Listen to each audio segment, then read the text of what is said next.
am Parul Vasi, GTSST from Maples Academy. Today we are discuss the chapter The Making of the Global World History, chapter number 4. In this chapter we discuss globalization, Silk Route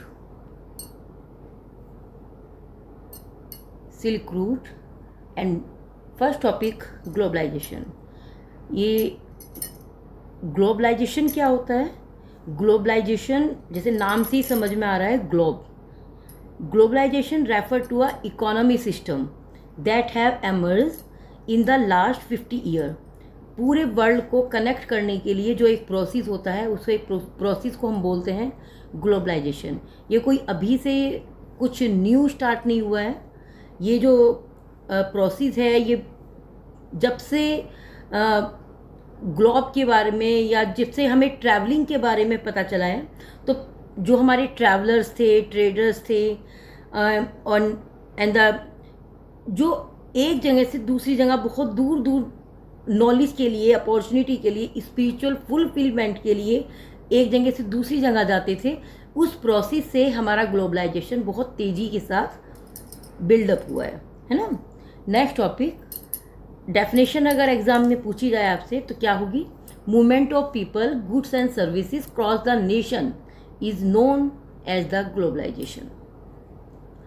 globalisation किस का एक root होता है ना, जो क्योंकि आज क्या है कि आज के समय में हमारे पास ये एरोप्लेन, एयरवे है, वाटरवेज है ना, और बहुत सारी फैसिलिटीज़ हैं जो टेक्नोलॉजी के बेस पर हमने डेवलप की है. लेकिन पहले क्या होता था? पहले केवल पहाड़ों को काटकर एक रोड का नेटवर्क बनाया जाता था, जिसको हम सिल्क रूट बोलते थे. सिल्क रूट नाम क्यों हुआ? क्योंकि उस पर सबसे ज़्यादा चाइना सिल्क ही यूज़ किया जाता था एक्सपोर्ट इंपोर्ट में. मैनी फूड आइटम, देखो जब हम कहीं पर भी ट्रैवल करते हैं, कहीं पर भी है ना, एक कंट्री से दूसरी कंट्री, तो पहले कोई रेस्टोरेंट नहीं होते थे, कोई होटल नहीं होते थे, तो हम अपने साथ अपना एक रेडी टू फूड स्टफ अपने साथ लेकर जाते थे, है ना. तो हमारे साथ हमारी डिशेस, हमारे नॉलेज, हमारे पास जो फूड आइटम है, वो सब कुछ ट्रैवल करते थे.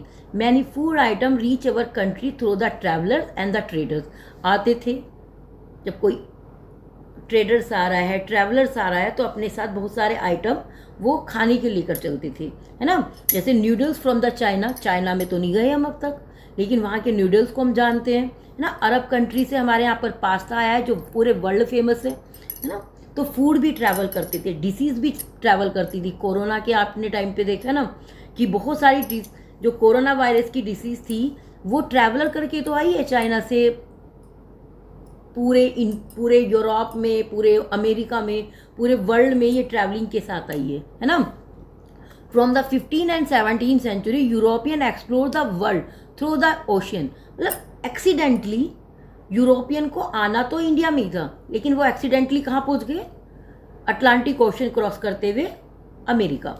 अब यूरोपियन के पास ना तो बहुत, क्योंकि यूरोप में बहुत कंजेस्टेड था यूरोप, है ना, बहुत ज़्यादा पॉपुलेशन होने की वजह से वहाँ के जो सिटीजन्स थे उनको चाहिए थी बहुत ज़्यादा, वो एक लार्ज एरिया चाहिए था रहने के लिए. तो जब उन्होंने जाकर देखा अमेरिका में कि अमेरिका में बहुत सारे फ्रूट्स आइटम हैं, वेजिटेबल हैं, फ्रूट्स हैं, और वहाँ पर लैंड एरिया बहुत ज़्यादा है, तो वहाँ पर जो पोर्तुगीज़ थे, स्पेनिश थे, उन्होंने अमेरिका में जाकर अपना डोमिनेट स्टार्ट किया, है ना. The nation have the strong army.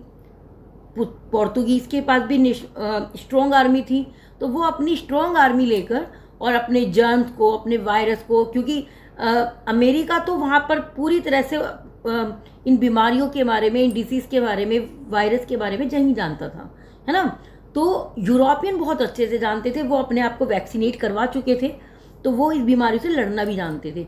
अब अमेरिकन थे बेचारे भोले भाले, बहुत सीधे से, वो नहीं जानते थे इन बीमारियों के बारे में. तो वहाँ जाकर जो स्पेनिश थे, उन्होंने स्मॉल पॉक्स नाम के एक वायरस को यूज़ किया. वेपन्स का उन्होंने कोई यूज़ नहीं किया, वेपन्स की जगह उन्होंने वायरस का यूज़ किया, है ना. तो 19वीं सेंचुरी में बहुत कुछ चेंजेस हुए यहाँ पर. ये सिल्क रूट और ये इसके अलावा एक जो एक टॉपिक है आपका स्पेनिश का, पोर्तुगीज़ का, ये हमारा लास्ट टॉपिक है इस चैप्टर का। और चैप्टर जो आपकी बुक में है एनसीईआरटी में वो पूरा लेंथी चैप्टर है। सीबीएसई ने उस चैप्टर को डिडक्ट कर दिया है ना, तो पूरे पोर्शन को आपको पढ़ने की नीड नहीं है, आपको केवल यूनिट 1.3 ही कंप्लीट करनी है। ओके, और ये लास्ट टॉपिक था हमारा। इसके अलावा प्रीसियस मेटल, अमेरिका के जो प्रीसियस मेटल थे स्पेशली सिल्वर, ये सब अमेरिका की जो साउथ अमेरिका था वहाँ का, पेरू का, मैक्सिको का, उस एरिया में बहुत ज़्यादा हुआ करते थे। तो यूरोपियन क्या थे, यूरोपियन जाति ही केवल रिसोर्सिस की वजह से थे, है ना। तो वहाँ पर एक एल डोरांडो नाम की एक सिटी थी जिसको गोल्ड सिटी के नाम से यूरोपियन बोलते थे। तो एल डोरांडो जाते थे यूरोपियन, उसको गोल्डन सिटी के नाम से, गोल्ड सिटी के नाम से बोलते थे। तो उनको ये यूरोपियन को ये लगता था कि पूरे अमेरिका में बहुत बड़े स्केल पर गोल्ड है, उनके जो रिसोर्सेज हैं वो रिसोर्सेज अमेरिकन से वो लेकर आते थे, छीन कर आते थे। उन्होंने उसको अपना गुलाम बनाया हुआ था। तो इस तरह से यहाँ पर सब कुछ अमेरिका में यूरोपियन के अकॉर्डिंग सेट होना शुरू हो चुका था, क्योंकि यूरोपियन को आदत थी दूसरों के एरिया पर, दूसरे के रिसोर्सेज पर कैप्चर करने की, है ना। तो इस तरह से कुछ ये स्टोरी आगे बढ़ती है। एंड चैप्टर का ये लास्ट है, बहुत छोटा सा चैप्टर है, बहुत छोटी सी ये यूनिट है। इस चैप्टर से नियर अबाउट 5-6 नंबर का क्वेश्चन एग्जाम में तब भी आ जाता है। Okay, bye.